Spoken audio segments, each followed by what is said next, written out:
A few years back, I decided to take a solo trek on the Appalachian Trail in Pennsylvania, which is the longest hiking-only trail in the world. I wasn't going for anything extreme, just wanted to get away for a bit, enjoy the quiet, and clear my head. It was late in the fall, so the weather was cold and the trail was almost empty. In fact, I only passed maybe 2 other hikers going the opposite way. The section of the trail I was on was deep in the woods, surrounded by thick trees with a small river running alongside it. The only sounds were the soft flow of the water and the occasional birds chirping. Peaceful, exactly what I was looking for. After a while, I decided to take a break, so I found a big rock by the river, sat down, and took a sip of my Gatorade. That's when I heard it, faint but clear, a baby crying. At first, I thought I was imagining things. The sound was coming from further down the trail, in the direction I was heading, and obviously I couldn't just ignore it.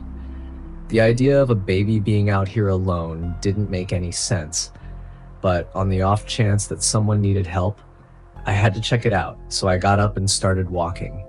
But something felt off. No matter how far I went, the crying always seemed to stay the same distance ahead of me. It wasn't getting closer, it wasn't fading away, it was just there. This went on for about 30 seconds before I stopped. It was weird, and at that point I assumed it was just another hiker further down the trail with a baby. So I shrugged it off, found another rock to sit on, and tried to relax again. That's when the crying suddenly stopped. Not gradually, like someone soothing the baby or walking further away. It just cut off completely, like someone hit a mute button. I sat there for a few more minutes, enjoying the quiet and taking some videos on my phone, when I heard footsteps approaching.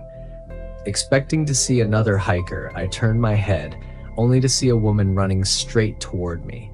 She came so fast and got so close that I actually flinched. Her face was frantic, and before I could react, she screamed, "Have you seen my baby?" I was caught off guard, but I kept calm and told her that I had heard a baby crying not too long ago. I told her to follow me, and we started moving down the trail quickly, heading toward where I'd heard the sound. Every few seconds, I turned back to make sure she was keeping up. She was right behind me, silent but determined. Then after maybe a minute, I turned back again, and she was gone. I froze. She had been right there 10 seconds ago. She had been so close, I could hear her footsteps. I called out, "Hello?" but there was nothing. Just the river and the birds. I stood there, trying to make sense of what had just happened. Even if she had veered off the trail, I should have been able to see her through the trees. She was just gone. I turned around, ready to just keep walking, when something caught my eye. Across the river, standing completely still, was the woman. She wasn't screaming anymore. She wasn't moving. She wasn't even breathing heavily like before. She just stood there, arms hanging limply at her sides, staring at me. Her expression was blank, almost unnatural. She wasn't looking for anything anymore. She was just watching. Something in my brain screamed at me to move, and I did. I turned around and walked as fast as I could without outright running. My calves were burning, my chest was tight, but I didn't stop. I didn't look back. I followed the trail until I found a loop that took me back to my car, cutting my hike short. When I finally got to my car, I sat there for a while trying to process everything. Had that really happened, or had I just imagined it? It felt real, like I had actually lived it. But the more I thought about it, the more unreal it seemed. I still don't know what I experienced out there. I just wonder if anyone else who's hiked the Appalachian Trail has ever had something like this happen to them.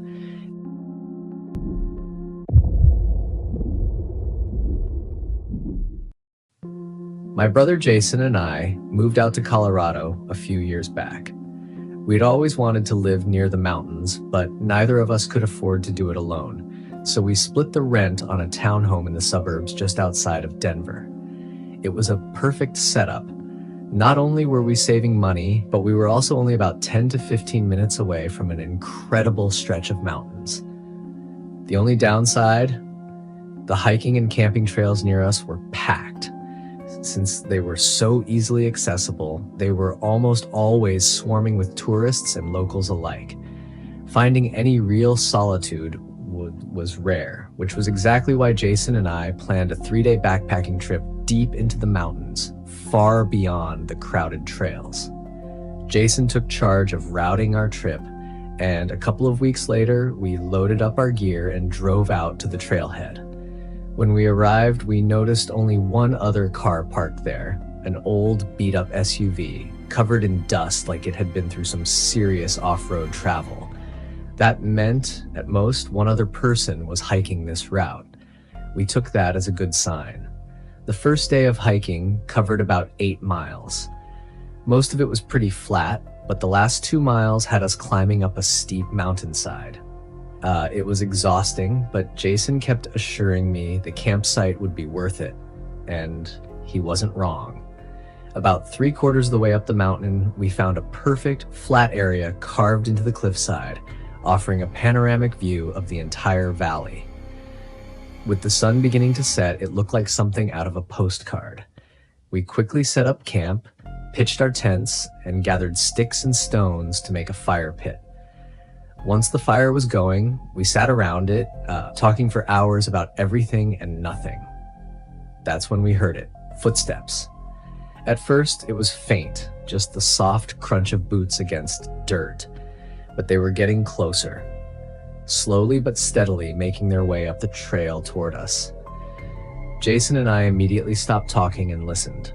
Within a minute, a figure emerged from the darkness, stepping into the dim glow of our fire. The first thing I noticed? No headlamp. Anyone who hikes or camps in remote areas knows that a headlamp is an absolute necessity if you're going to be out past dark. Yet here was this man, moving through the night as if he didn't need one. He had a grin on his face as he approached our fire, and something about it made my stomach tighten. "Hey, did you need something?" Jason asked, standing up. The man's grin didn't falter. He looked at Jason, then at me, before casually explaining himself. He claimed he was a park ranger and had been following our trail for a while. According to him, this section of the park was closed for the season and we weren't supposed to be there. That set off alarm bell pin. We had gotten permits from the state just the day before. And more importantly, park rangers don't patrol steep remote trails alone at night, especially not without any visible gear.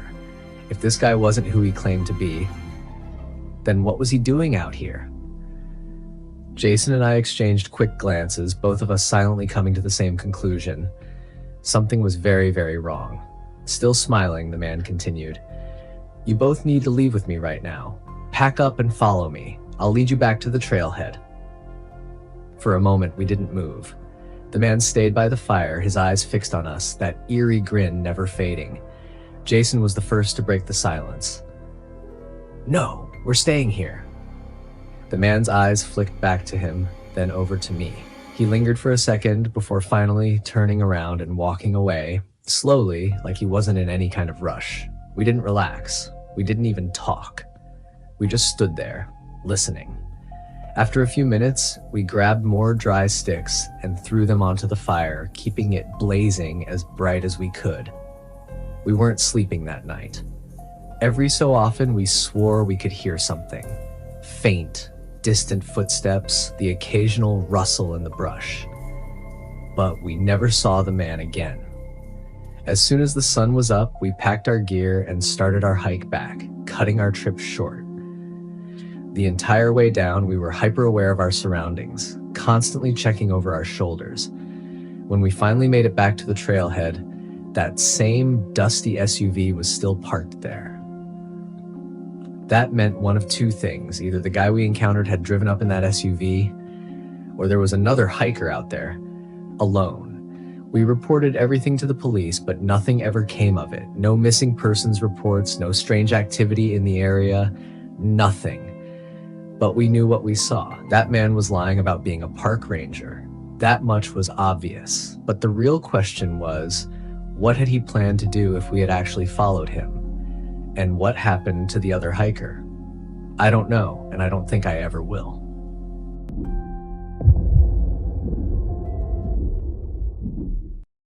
I've always been a big hiker. Back when I was 31, I took a cross-country trip after breaking up with the girl I thought I was going to marry. Long story short, I caught her messing around with one of my closest friends. Total betrayal on both sides. Needed to clear my head, so I packed up and hit the road. Utah was one of the states I was most excited to pass through. The forests out there are a hiker's dream, and I had my sights set on Wasatch National Forest. The biggest appeal? The seclusion. I don't do crowded trails. I found an unmarked area, drove my car as far as the access road would take me, parked, and geared up.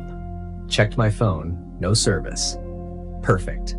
I memorized my starting point and started my trek. Now I know hiking alone in uncharted territory is risky, but that's the fun part. I always download a digital map beforehand because most people don't realize GPS still works without service. And no, before you ask, I didn't get lost. I wish that was the problem. My goal was a lookout point at the summit, about 3 or 4 miles away. The terrain was rough, so I was making slow progress. An hour in, it started raining. Light, but annoying. I hate hiking in the rain, so I decided to turn back. I was maybe 20 minutes from my car when I saw it, and my stomach dropped. All 4 of my tires were slashed. There was no way that was an accident. I whipped my head around, scanning the forest. Nothing. Listened as hard as I could, but the rain made it impossible to hear anything else. I weighed my options. No service, no way I was walking 20 miles back to civilization. I needed high ground. That meant heading back up the mountain to the lookout point and praying I'd get a signal. I turned back towards the woods. About halfway up, I heard it, rustling. Close, maybe 40 yards back. It would stop whenever I stopped. My heart started pounding, but I didn't turn around. Just picked up the pace, hoping I was faster than whoever, or whatever, was following me. The sun was setting and the rain made everything darker. The higher I climbed, the eerier it felt. Then I glanced over my shoulder. Nothing. But anyone could have been hiding behind the trees. Finally, I reached the peak. By some miracle, I had service. I didn't even stop to admire the view, just called the cops, told them where my car was, explained the situation, and that I had AAA. Hung up, feeling a little relieved. At least someone knew where I was. But I still had to make it back down.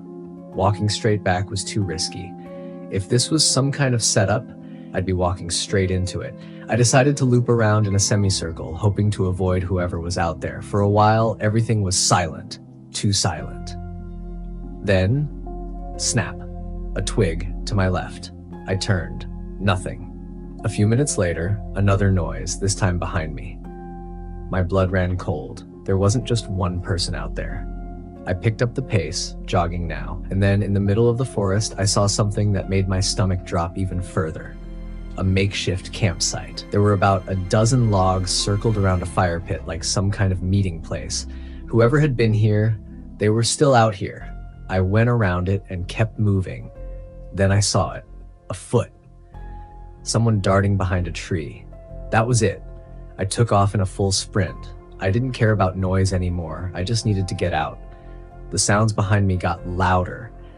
They weren't hiding it anymore. I was being chased. At one point, I risked a glance back. My stomach twisted. There were at least 6 of them, dressed in white, sprinting straight at me. I pushed harder, lungs burning, legs screaming. I could see my car. And then I saw flashing lights. A cop. I nearly collapsed when I reached him. Spun around, the people chasing me, gone, like they were never there. The cop told me he'd already called AAA. I gave my statement, and what he told me next made my skin crawl. Apparently, Utah has the largest population of Mormons in the country. But more importantly, this forest had a long history of hidden cults and strange religious groups. I still don't get it. If they were mad I was there, why not just tell me to leave? Why stalk and chase me through the woods? And more importantly, what would have happened if they caught me? It's something I still think about a lot.